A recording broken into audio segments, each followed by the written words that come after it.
Hey everybody, it's Erin from TechGadgetsCanada.com and the man with the van plan, special correspondent Roger. Hello. Hello. Hello. Hello. Thank you for joining us again. Oh, my delight, my pleasure. Great pleasure to be here.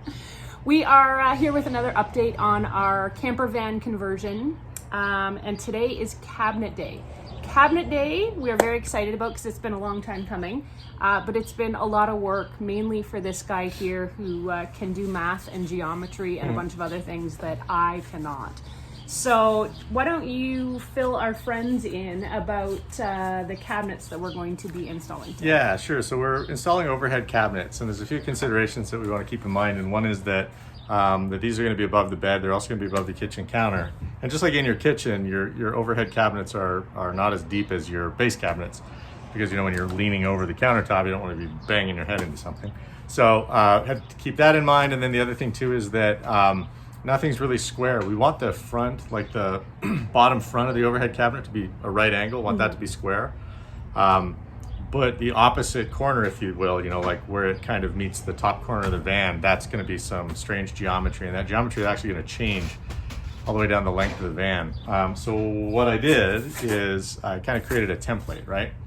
And then this kind of became... Okay, pattern? Well, hang on. But first of all, you're probably thinking that wouldn't work.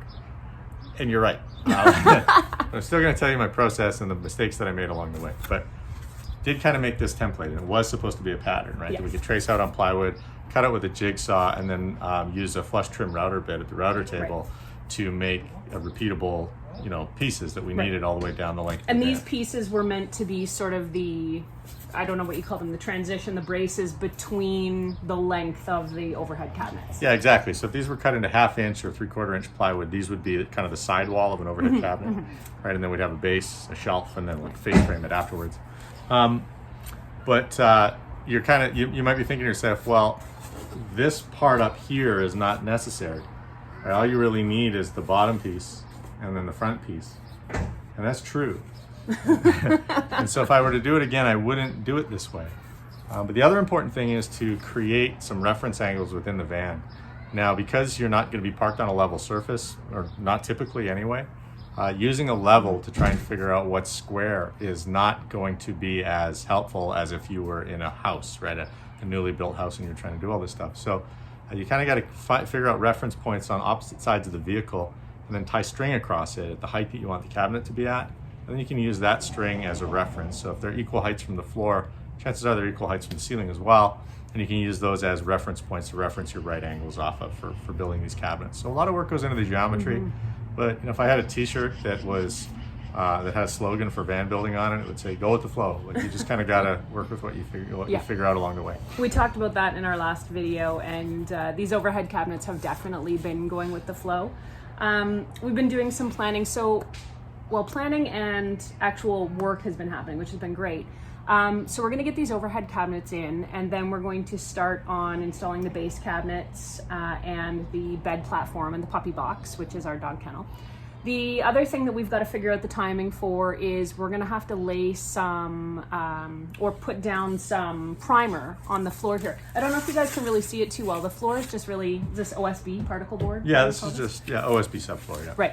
So we have this great story about flooring. So I wanted to put in like nice, not fancy, but nice wood flooring all the way through this time, because in the last van we did, which you guys might have seen the video of, we really tried to piece the flooring together, and it resulted in, when we made changes later on down the road to some of the cabinetry and some of the design, we have bare floor, which this season we will find a solution for, because we're going to install a little cupboard there. But so this time I vowed we're just going to do flooring all the way through, so that if we change anything, it doesn't matter. The flooring will still be there and we won't have to worry about it. And then we got this great bargain from Home Depot. We found this flooring. We got these are peel and stick tiles, and they're super thin. And we thought the pattern was kind of fun. We wanted to put a little bit of pattern somewhere in the van. So we thought that, hey, this is great. And Roger, if you grab the box there, we paid, I think all this flooring was like an insane price. What's the regular price on that say? Yeah, so these are it was $120, and we bought 4 packages for 40 square feet. So it's like the perfect surface area for what we're doing. Yeah. And we got it for $60. So we bought, the floor basically cost $60. Yeah. So at that point where we're standing in Home Depot going, do we spend $400-500 on nice flooring through the van, or do we take this bargain and try and go for something like this to have a little fun with it? So here's the product shot if you want to Google this. Now I gotta tell you something. This product might not work. right, this is the other thing. But we figured for $60 we might as well roll the dice. Yeah, and then the other kind of going with the flow. So here's what this is what we kind of expect will happen with Right. this, okay? Because it's a peel and stick. So Erin mentioned the primer, and we're gonna have to prime up this OSB subfloor so Yeah. that we can actually apply these things.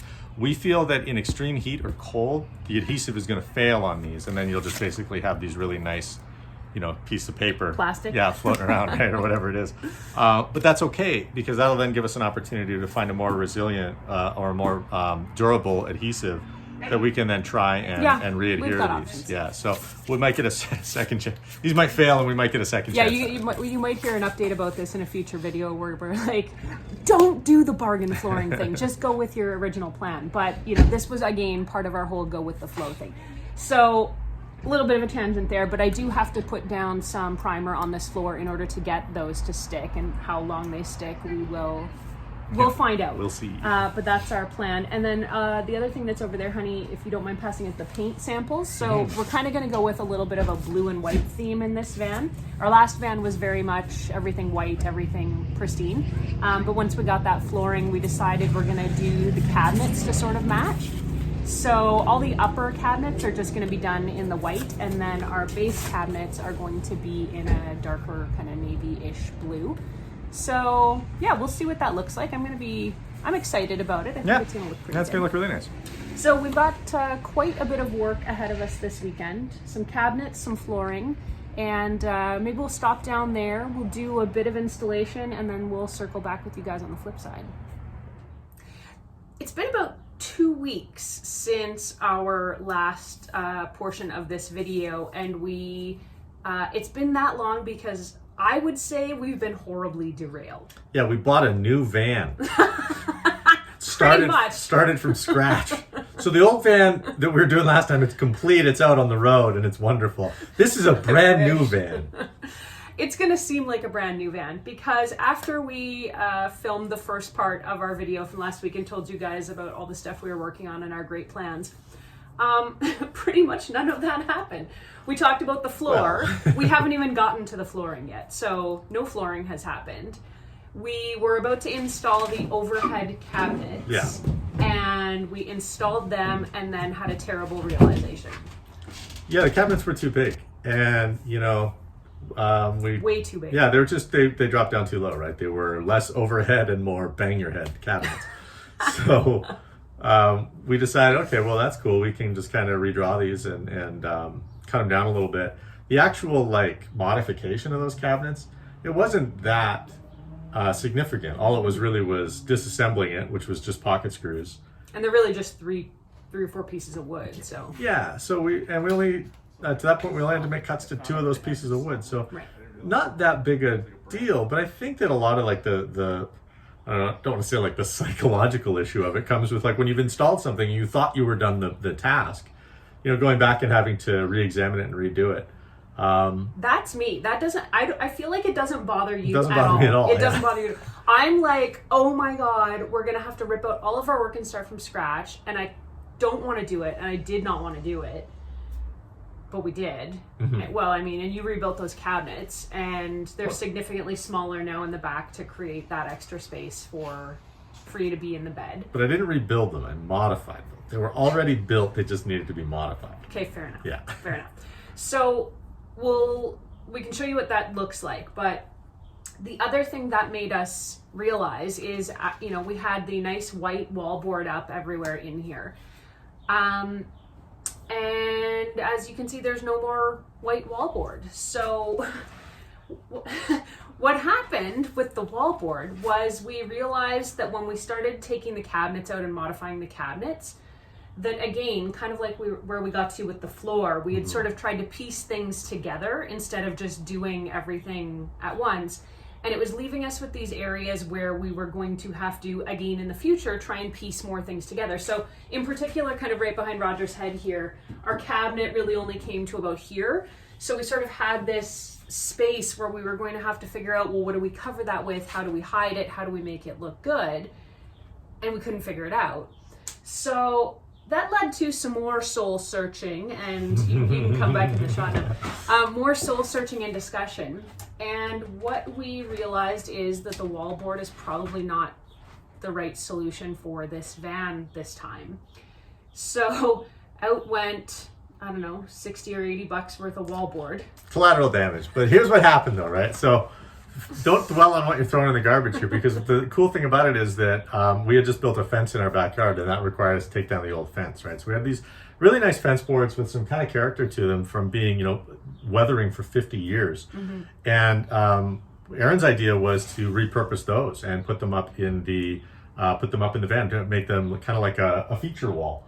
And it looks fantastic. Make some garbage while salvaging other garbage. Like, this is lemonade, right? Yes, okay. 100%. So the point of it is that instead of dwelling on like the negative aspect of, oh my gosh, we got to take down that wall, I found something really positive. And if I can be really frank with you, this is way more my style. I like this rustic cabin sort of look. You do. That's come in here, and I think it looks fantastic. It's given us some really, really neat opportunities to do some fun stuff. The bed platform, the bed is going to be right this height here, and we can explain that in a later video when we talk a little bit more about that garage storage area that most people put in their vans. But it's kind of like the pillow section of the bed. You can see it right here. I'm pointing at it right here. That's a little kind of pocket, right? A little niche where you'll be able to charge a cell phone from the DC USB charger that we have in there, and also we got a nice little headlamp to plug in there. So it really created some opportunities for us to do something. It does let us get to be a bit more creative. And the other thing is, I think we talked about this in the last segment of the video, but we were sort of going for maybe white with a little more character, but now we're going to have a lot more character because we elected to plane down some of these old fence boards and strip all the paint and the finish and everything off them. And then as we were sort of putting it together, I don't know, it was kind of a little boring. So we thought, well, what does it look like if we start getting some of these more weathered boards into here? So you've got kind of this gray hue, and then some of them, that are a bit of a mix of both. So I actually think this is going to work for us. I think it does kind of add to that rustic van look. And the other thing, importantly, that it allows us to do is we can create more of a uniform wall all the way across. It'll carry over to the header space above the main side door here. And it does let Roger put some creative touches in here, like these little bedside table wall niches right there.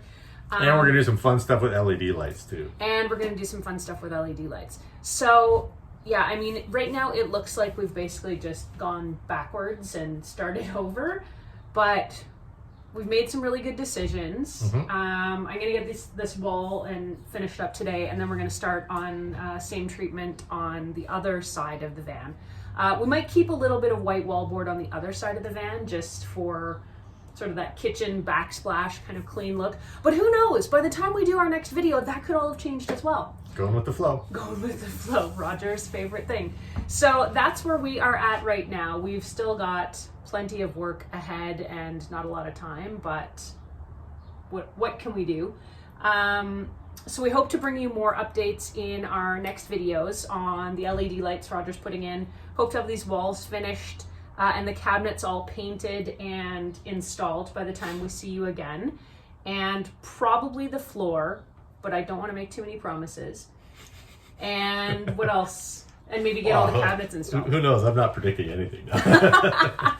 All right, but if you guys want to keep up with what we are doing, I'm going to try and keep things up to date on techgadgetscanada.com. And of course, here on the YouTube channel is the place for all of our videos, all of our lessons learned and our mistakes made. So, but we're having fun, aren't we? Yeah, this is like the Bob Ross approach, right? Happy accidents. Bob Ross. Yeah. You're the Bob Ross of vans. You just got to be calm. And then we're just going to put a nice feature wall up Some here. fluffy clouds, some fluffy little Gonna clouds. give this wall a friend. All right, that's the end of that. We'll see you guys next time in our next video. Until the next time, you can catch me on Twitter or Instagram. I'm at Erin LYYC. You can also always chat with us at facebook.com/techgadgetscanada.